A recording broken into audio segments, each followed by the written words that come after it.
आज के डिजिटल जमाने में जहां हर दूसरा आदमी यूपीआई और नेट बैंकिंग का यूज करता है, वहीं एक चीज अभी भी अपनी जगह बनी हुई है, चेक। सैलरी हो, रेंट हो, लोन रीपेमेंट हो या बिजनेस ट्रांजैक्शन, लोग चेक देते भी हैं और एक्सेप्ट भी करते हैं। लेकिन सबसे बड़ी दिक्कत तब शुरू होती है जब चेक बैंक से वापस आ जाता है, डिसऑनर्ड या बाउंस्ड। उस वक्त सिर्फ पैसा अटकता नहीं है, बल्कि एक लंबी लीगल लड़ाई की शुरुआत भी हो जाती है। सुप्रीम कोर्ट में चेक बाउंस केसेस ही क्रिमिनल केसेस की कैटेगरी में सबसे ज्यादा है। लेकिन अब सुप्रीम कोर्ट ने नए गाइडलाइंस के साथ एक मॉडर्न फ्रेमवर्क दिया है जो हर सिटीजन के लिए यूजफुल है। तो पहले समझते हैं कि आखिर चेक बाउंस होता क्या है। सिंपल लैंग्वेज में, जब बैंक आपके चेक को ऑनर करने से मना कर देता है, इसके पीछे कई वजह हो सकती है। सबसे कॉमन है इनसफिशिएंट फंड्स, मतलब आपने चेक लिख दिया लेकिन अकाउंट में उतना बैलेंस ही नहीं है। दूसरे कॉमन रीजंस है wrong date, post dated cheque जल्दी डिपॉजिट कर देना, सिग्नेचर मिसमैच, अकाउंट क्लोज हो चुका हो, टेक्निकल एरर्स जैसे ओवरराइटिंग या फिर एक्सपायर्ड चेक जो 3 महीने से पुराना हो। अब चेक बाउंस होने पर दोनों पार्टीज के लिए प्रॉब्लम क्रिएट होती है। चेक देने वाले को एम्बैरेसमेंट और पेनल्टीज फेस करनी पड़ती है और लेने वाले को अपना पैसा अटकने का दर्द। लीगल पॉइंट ऑफ व्यू से देखें तो चेक बाउंस को section 138 of the negotiable instruments act 1881 cover करता है। ये एक क्रिमिनल ऑफेंस है जिसमें फाइन डबल तक हो सकता है और जेल अप टू 2 इयर्स। इसके साथ साथ कंप्लेनेंट सिविल सूट फाइल करके पैसा रिकवर भी कर सकता है। व्यूअर्स, प्रोसेस में स्ट्रिक्ट टाइमलाइंस भी रखी गई है। Issue legal notice in 30 days after receiving bank return memo. Drawer gets 15 days time to return money. और अगर फिर भी पैसे नहीं मिलते तो कंप्लेनेंट के पास 30 दिन का विंडो होता है केस फाइल करने के लिए। अगर टाइमलाइन मिस हुई तो केस वीक हो जाता है।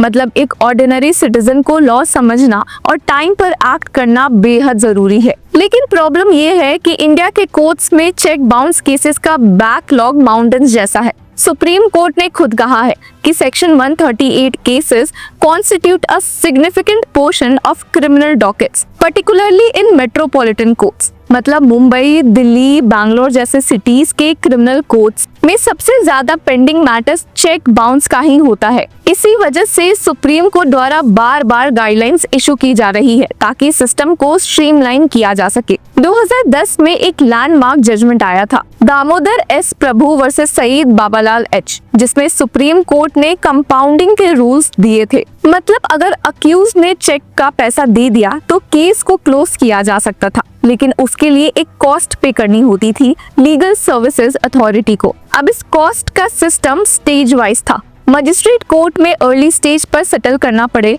0 कॉस्ट, लेकिन बाद में 10%, सेशंस कोर्ट या हाई कोर्ट में 15% और सुप्रीम कोर्ट में 20%। अब इस सिस्टम का मकसद था कि अक्यूज्ड को अर्ली सेटलमेंट के लिए इनकरेज किया जाए। लेकिन अब 2025 में सुप्रीम कोर्ट ने नया फ्रेमवर्क दिया है जो और ज्यादा प्रैक्टिकल और डिजिटल एज फ्रेंडली है। Case Sanjabij Tari versus Kishor S Borcar 2025 में Justice Manmohan and Justice NV Anjaria की बेंच ने कहा कि पनिशमेंट का मकसद रिट्रीब्यूशन नहीं है। कोर्ट ने क्लियरली बोला कि punishment under the NI Act is not a means of seeking retribution but is more a means to ensure payment of money and to promote credibility of checks as a trustworthy substitute for cash payment। यानी focus पैसा recover करना है, ना कि accused को unnecessarily drag करना। अब नए रूल्स के हिसाब से अगर अब अक्यूज्ड अपना पैसा अर्ली स्टेज में पे कर देता है तो नो एक्स्ट्रा कॉस्ट के कंपाउंडिंग अलाउ हो जाएगी। अगर एविडेंस रिकॉर्ड होने के बाद लेकिन जजमेंट से पहले पैसा दिया जाता है तो सिर्फ 5% कॉस्ट लगेगी। सेशंस और हाई कोर्ट में पेमेंट करने पर 7.5% और वहीं सुप्रीम कोर्ट में करने पर 10%। सुप्रीम कोर्ट ने एक और बैलेंस्ड एंगल इंट्रोड्यूस किया है। अगर कंप्लेनेंट सिर्फ चेक अमाउंट से ज्यादा मांगता है, जैसे पूरा लोन सेटलमेंट,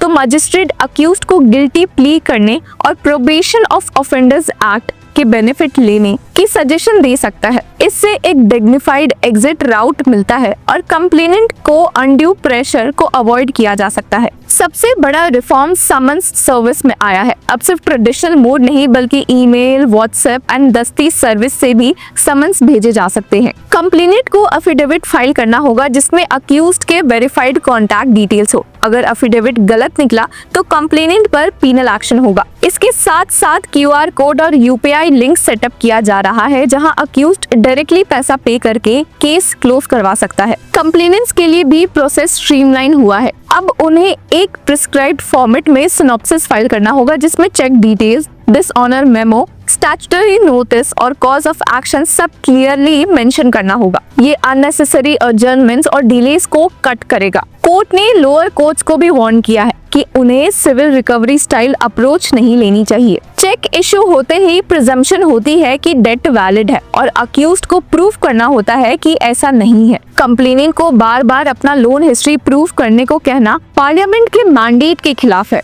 और एक और बड़ा क्लैरिफिकेशन कैश ट्रांजैक्शंस पर आया है। केरला हाई कोर्ट ने कहा था कि अगर ₹20,000 से ऊपर कैश लोन दिया गया तो वो लीगली इन्फोर्सेबल डेट नहीं है।